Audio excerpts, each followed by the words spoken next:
this is a lot to listen to. I mean, these are very intense for me. As a matter of fact, Jerome gave me, when I wrote them, I didn't know if they should be published or not. I sent them to Jerome, this first section, just kind of grafting. And just got the encouragement from he and Diane. Yes, do it. And I ought to be, this was the first one written in Bali. And after I'd gotten back from all this traveling with Ray, I walked down the to the glen from where we lived, and coming up from the other side of the glen, there was this fog, and it was coming right at me, and it seemed to be speaking to me, and I said, "Don't go." But the tickets were already purchased. You've traveled enough.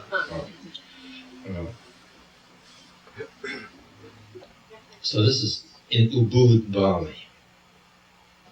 I ought to be scared as my skin wrinkles. The boy dreams of Grandpa. As I get huger, I become streams, stretching into shadows of memories. Buzzing motorcycles race in petroleum smoke poured off the steaming vans and trucks. The frog chirps 4 times, then 4 times, then 4 times in the lotus pool, making a sound for the sound check for the night show.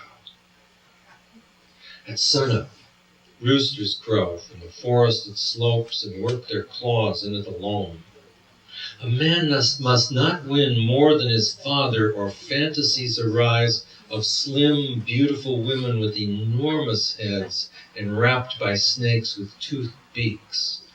He shoots arrows to kill the serpent, and the darts are frozen in midair, as they are in his body.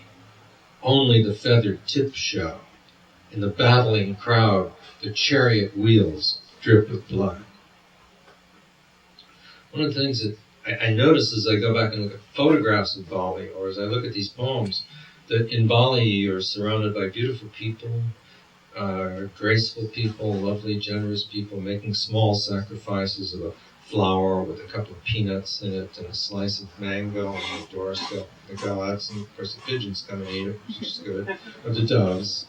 And, but everything seems, many things, temples, the walls of your hotel room, many things are covered with incredible carvings of fiendish monsters. And much of the art depicts fiendish monsters, like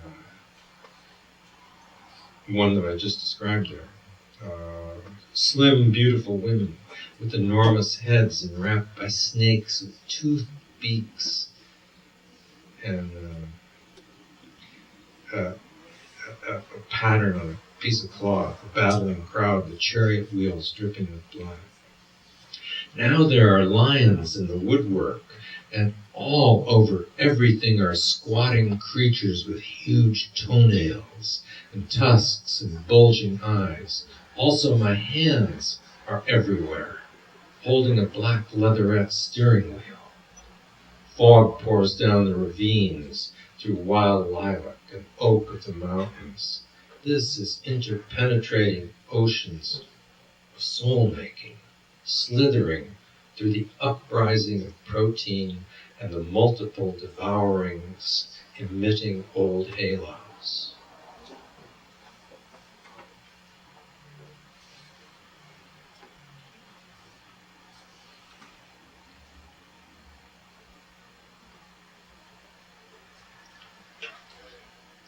Eagles seen on acid are the rules that are broken in old poetry. The fierce eye and neighing hand of the boy. Brindled fur moves under the eye, while the river mumbles in the dim canyon between huge rocks. Ferns and warts sprout from pale branches and cliffs of loose earth. Poetry wrecks tradition as it moves in the stream, bristling wings and feathers. This is the rumbling in the stomach, endless ache of the tension in the neck. The toads and frogs sing like Haydn falling in love with Art Blakey. But Shelley and Sappho happen again and again.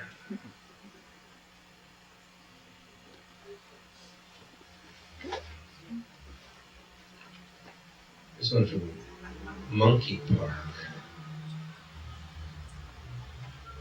Rice paddies are loaded with souls, and the tiny sacrifices of rice, peanuts, watermelon in woven boxes are pecked by the spotted-necked doves.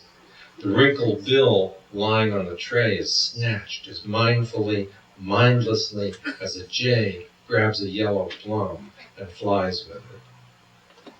It is all a gymnasium for the Olympics of consciousness happening here. Now here, or in a cracked garnet. I were an eagle, I would swoop on the monkeys, devouring them, leaving clouds of souls in the air like a blur of dusty particles from the wings of a moth. Those dear monkeys.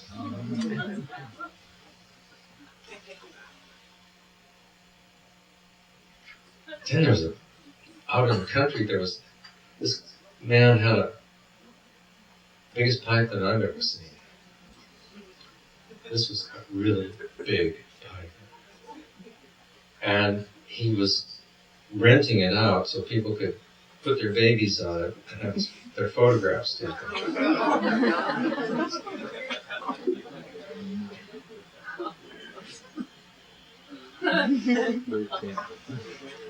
The python was, like people always exaggerate the size of snakes. It was 6 feet long, they thought it was 9.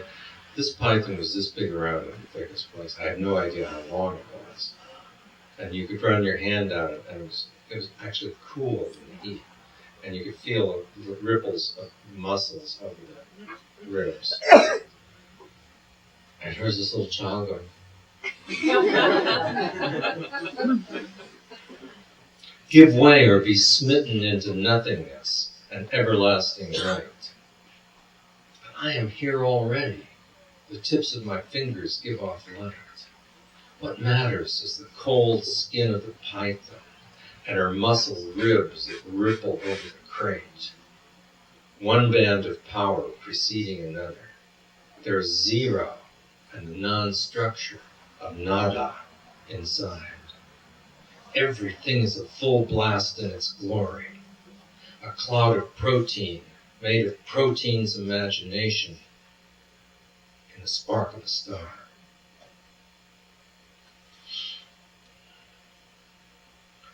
I guess we know who it is that told us what protein is, that elucidated the mysterious molecule.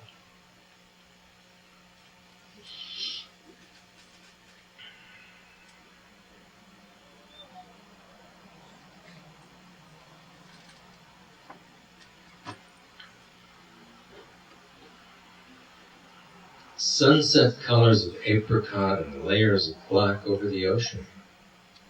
A puff of dust where the a puff.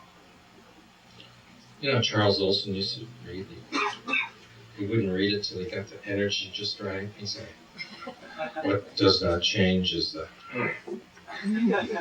what does not change is the what does not change is the what does not change is the will to change. And then he'd go on. Sunset colors of apricot and layers of black over the ocean. A puff of summer dust where the buckeye butterfly lands, right here in my hand, inside an airplane, on an island, within endless space, in tiny explosions of gasoline, by the statue of a smiling frog as big as a dog. Blackberries ripen, and their silver sun on each sleek swelling seed. Chainsaws sound like Japanese motorcycles. The sizeless ocean of hunger orders what is anarchic beyond the tradition of sanity, into reason, whose details are confusion and a single plum blossom.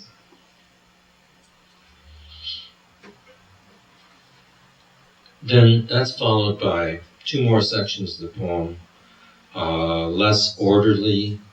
One was written after coming out of the hospital, after the psychophysical meltdown, and then the last section was written like one line on a page, one word on a page, one word on a line going down the page on one caps, where I was trying to recover the way I was thinking when I was in the hospital. And I could still recapture that, and I wanted to have that down, because it was like a language the way I hadn't used it before. But I don't know how well it reads, simply all in this room. Float shapelessly, shameless, awash in crushed delusions, reforming a frame. Let it wait. Words come later now. Arrogance of handsome beauty swathed in loam of wrinkles. Bye-bye, sweet old story. Hello, future, maybe. With ghost smile. Self-ghost smile, faint cheek muscle, light, real, big-time delusion, hurt, regret, tamed and untamed. All me am I here, every dread, delusory tension, now, full eyes, half-empty head, no blame but me, no. I remember vague, very clear, violets and pansies, tar, raindrops blown against window, treetops wave everywhere, neck. Big empty, crazy room, scared on the porch, plaid bathrobe, spasms, silver white fog in dark trees. Wet oaks, jays fly at me, squawking, miraculous moment, shudder of damp, soft trail, gray-black steps, moss, ravens, croak. Rain rains, storm bouquets, pink, scarlet.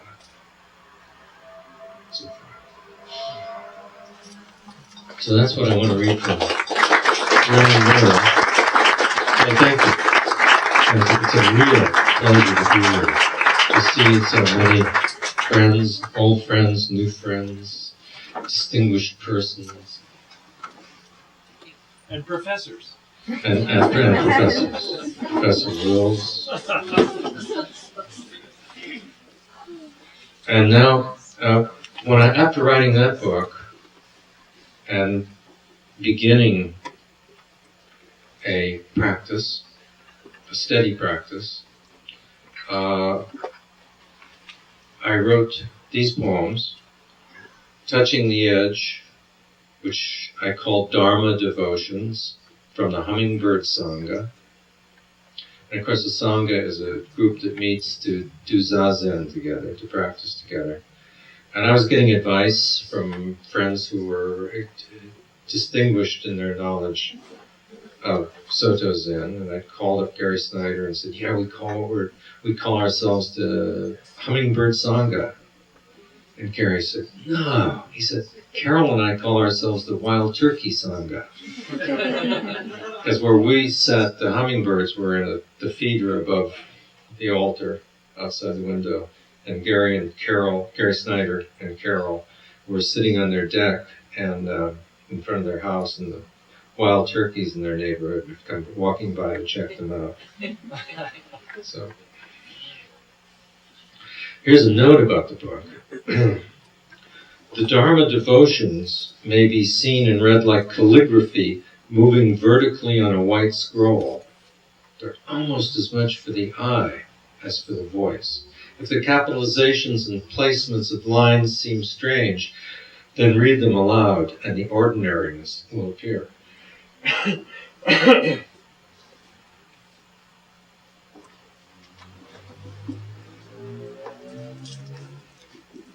And I don't know whether you can see this or not. All of my poems have a center spine, but these are even more exaggerated than anything else I've written in that sense of like going down the page. It's almost as if they go down the page vertically instead of across horizontally. I did write one play in that style, a play called Josephine the Mouse Singer.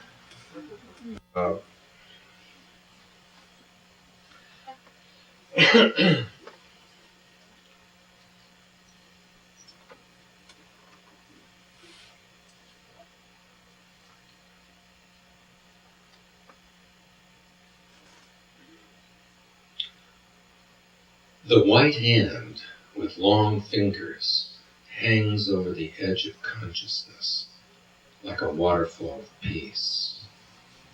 Outside, a buck with velvet antlers is stalked by a small calico cat.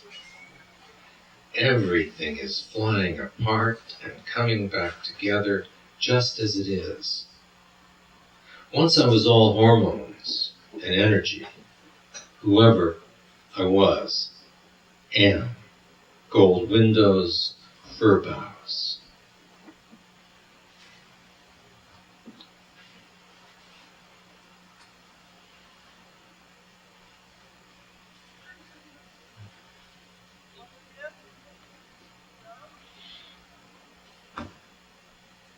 I suppose this one is to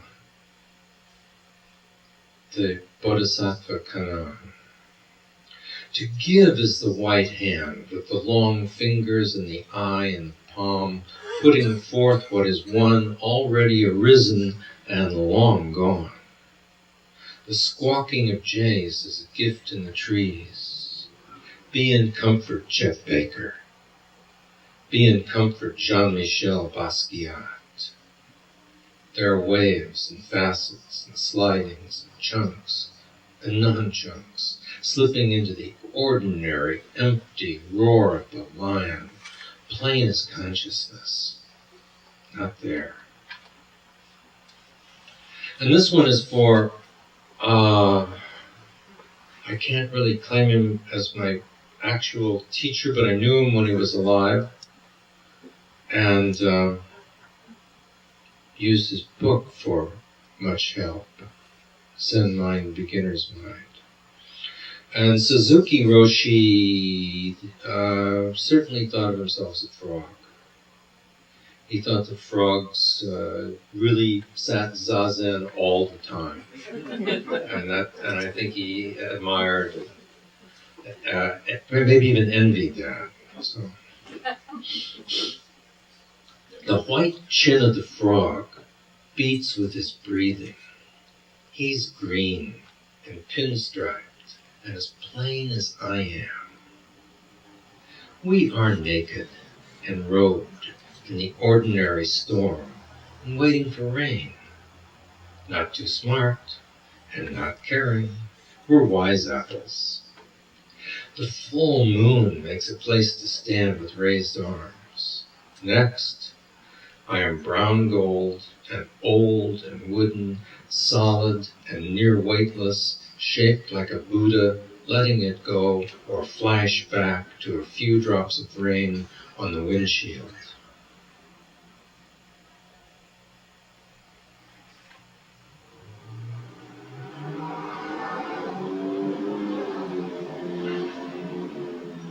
The calico kitten is a cat now.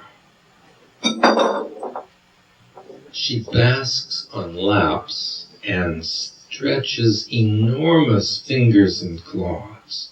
Avalokiteshvara reaches out sinuous arms from the tanka newly discovered behind the bookcase. Miracles blow by, as sizeless as clouds and car crashes in Hollywood movies or the smell of a ripe mango. All things born have shapes and histories, or not, coming and going, drips in painting.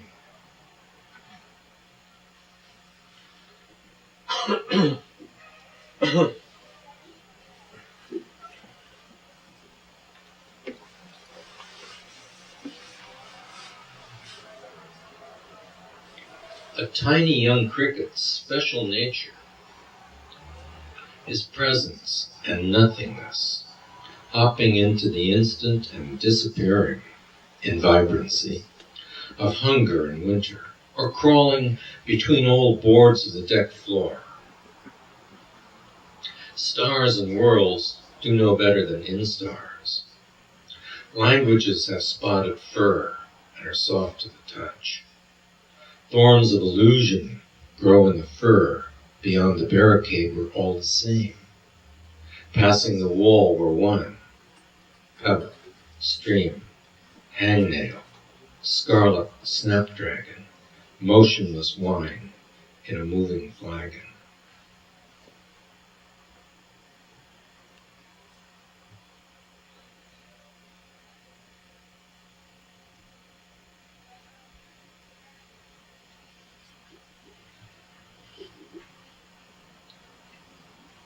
Another one, these poems about the white hands with long fingers, there's 3 or 4 of them in here. They're interspaced at each 33rd poem. There are 99 of these. This is 67. The white hands with long fingers hold an injured ego, touching its thorns, caressing the lids of its bloodshot eyes. Realms open and close in a tide pool. Clear, cold water streams from a vial, and every night is a new night. The thrum and glitter of the hummingbird comes from nowhere, and the doe steps awkwardly to look at the calico cat. Sunrise is nothing but pink-orange abalone patterned scatterings of clouds. One of the things that you deal with when you begin a practice, or probably deal with your own, I don't know that you ever get over it. It's called monkey mind. I let you picture it yourself. It's called monkey mind. And it's sitting in the correct posture, hoping that your thoughts that come in your mind will just pass by, passing through. Monkey mind builds cathedrals of imagination and stone and tone poems of stained glass and bubble gum. I inhabit civilization like a plump cricket or a dust mote in an empty mansion and listen for the garbage man who plays jazz with his truck. This is so easy, and I create problems with it. Fighter bombers, mutilations, epiphanies of envy, all when I might be nestling in comfort and ease.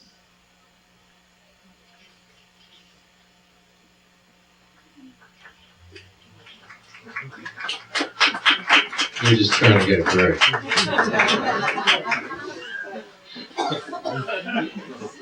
I don't blame you.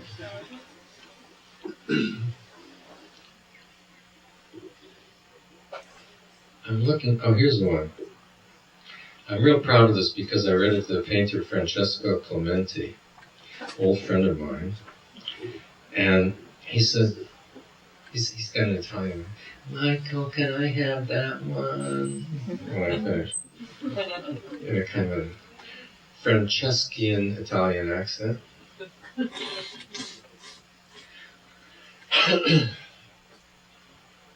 There's going to be a test on this one. You have to completely understand it. Movies out there in dark caves with crashing sounds and soft seats distort the fragments of dramas inside. The actors are tiny and slender and urgent. Elsewhere are behemoth and sizeless imaginings of the crude oil and ivory of extinction, where the stadium is carved from nothingness. This is not possible to think about, for which I am grateful. As the calico cat slides over the linoleum chasing a cork with her tail fur on end.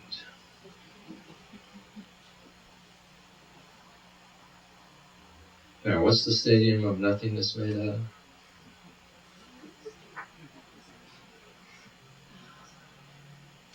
Crude oil? Ivory? No. I seem to be reading ones about insects tonight. There's a lot of these are nature poems in a way, and where we were living then, as where we're living now, was on what you would call an ecotone. It was where this was actually where the city meets the forest. So you have very, very complex environmental situation. Deer walking through people's yards. Calico cats chasing baby deer, Jerusalem crickets walking across the street, very clear view of the stars, and at the same time being able, as you heard in that haiku, to hear guns from down below in the lowlands, and helicopters flying over with searchlights, and forest fires going on, urban forest fires. A small insect crippledly hobbles in sunlight over the box top, legs shaking and stumbling. What things he knows of himself. Unmeasured rooms of the self meet in him. Vast halls come together, mirroring the flicker of nothing. Probably there are no ideals there, nor imaginings of light in a snow lion's eye. The flame sword swings, and emptiness of wisdom roars like a stomach on fire with garlic. There can be no Buddha without beings.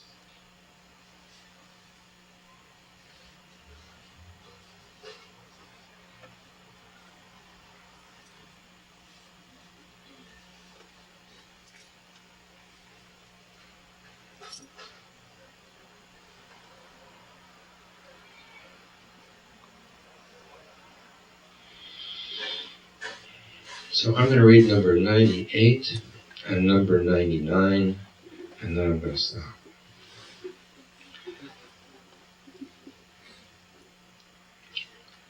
98. Silence is a roar with white hands. Noise is born out of it, distracting me with the purple arms of Mexican sage. Sun slips into this realm with a psychedelic flash. I find a grain of compassion, and its polished surface mirrors my face. This is me as I am. See my eyes and my nose and my mouth. Me as I am, reflected from pearl to pearl in the crown.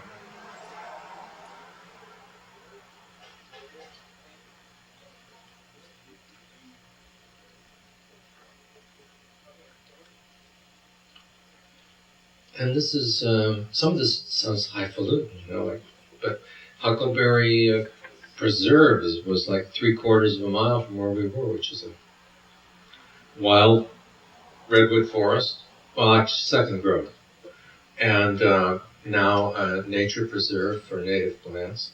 And you could walk out a trail in it for just a short ways, and there's a clearing, and from there, Mount Diablo, and 30 miles in the distance. So it's very real. It's like a video camera. Dark paths are the way to the light in the forest, where the mountain gleams after rain and thunder. Self-knowledge flashes like sun in a downpour. A milligram is pure gold, wrapped in actions, and carried to the old boat.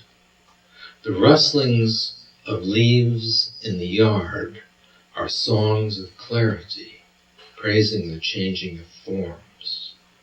We are the touch of silk, and taste of peaches, and steamed beets. How solid and empty, how solid and empty is this Dharma.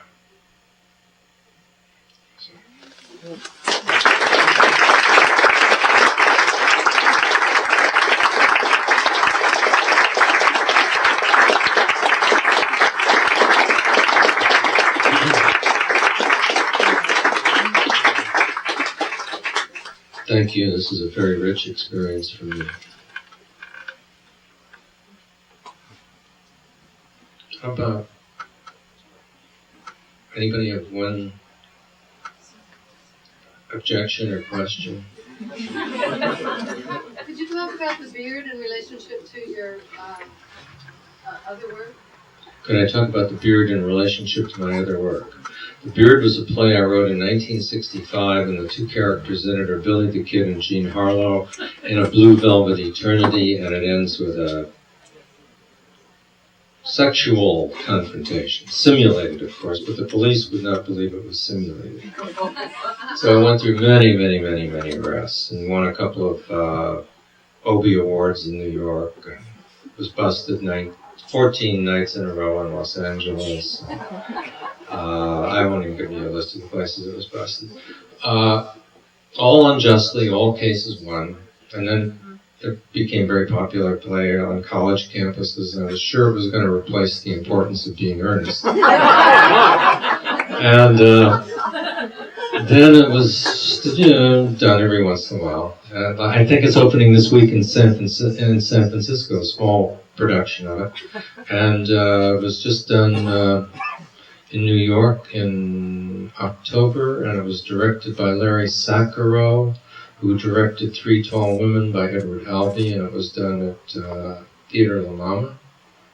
And it was the best production of it I ever saw. And what happened is, thanks to Monica Lewinsky and Bill Clinton, people are not afraid to think about sexual acts. It wasn't the same act, by the way. Are not afraid to think about sexual acts, and people of all styles, natures, classes, ages, and so forth are in the audience, and they sort of know what it's about, and they're not going to freak out and run out or scream or object to anything, and it takes all this pressure off. And where the play was outrageously funny, because in the 60s, 70s, the directors had to play it for laughs to get it passed, and it's a very funny play. But it doesn't have to be played for laughs now. So Saccharo in New York played it for its real, and the spiritual values that are in it. The spirit value is in it. And then another group in Albuquerque did it, and I went down there to see that one because I had a poetry reading there too. And it was like Calvin and Hobbes. It was totally delightful. It was like this prank dance going on between these two lovely creatures. And then they just took that to Seattle, and competing against 79 other theaters in a theater festival, it won the theater award. Well, actually, 3 theater awards were given among the 79 theaters, and it won one for artistic excellence. So it's doing good. Yeah, I think just one more question, and then people have been sitting down a long time, and I want to sign a lot of books.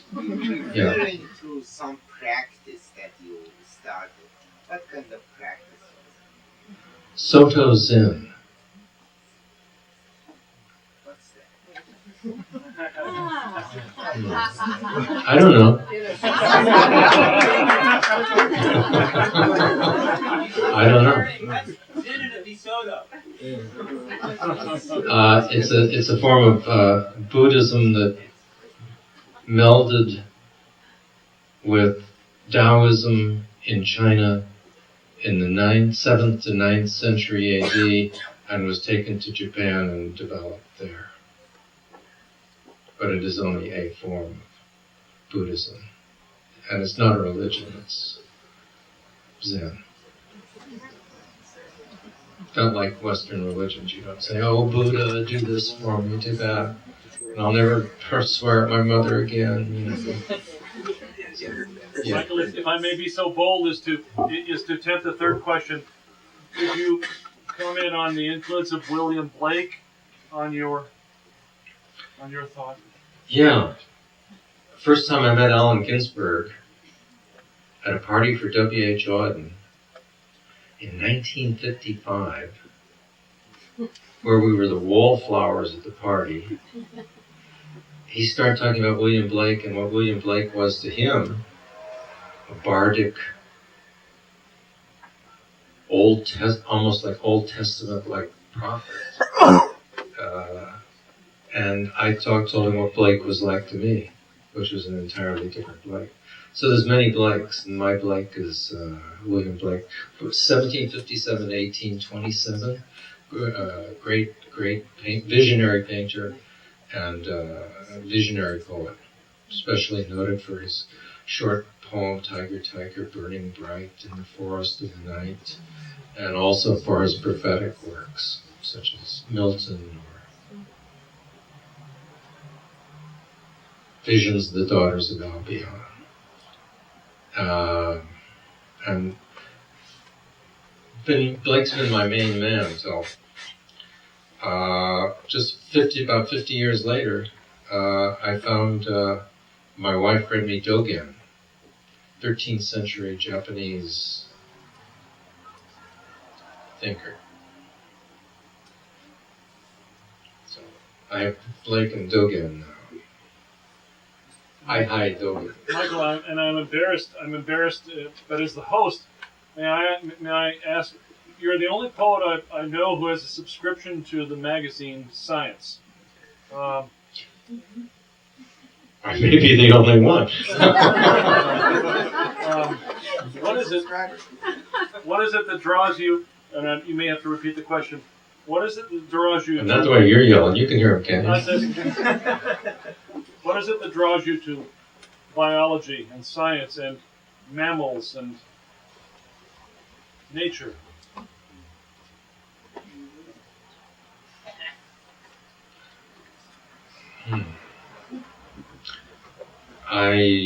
All I know is that when I was a very, very young, when I was a child, I was drawn to living creatures and had the fortune to go to live with my grandfather when I was 5, and he lived in Seattle, and had a great place.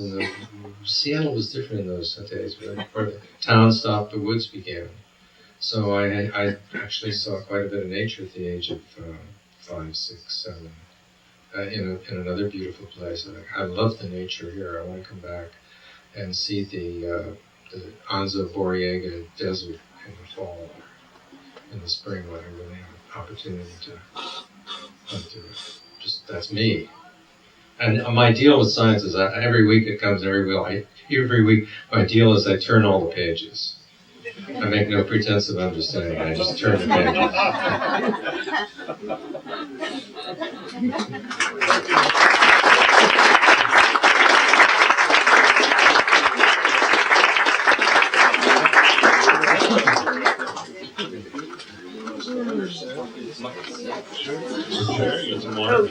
Okay, if we can form a line, anybody wants to talk to Michael, buy some of his books. No, I can't afford books. Probably is.